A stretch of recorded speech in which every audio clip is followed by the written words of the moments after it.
Welcome to the Slop Temple. We pray this video helps. You start by turning on Wi-Fi and Bluetooth on the Samsung. QuickShare uses both for fast transfer. Once done, open QuickShare and pick the files you want to send.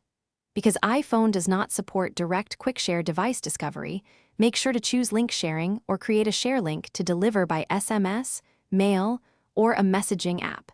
This ensures the iPhone can download the files via the web without special apps. Next, create the actual transfer. In QuickShare, select link sharing to generate a web download URL the iPhone can open. Make sure to set expiration or permissions so the link stays valid only as long as you need. This keeps privacy intact. Once the link is ready, send it through a method the iPhone user will open.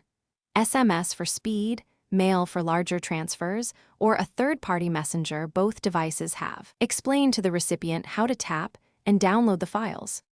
Finally, guide the iPhone user to open the link in Safari or another browser, tap the file, and download.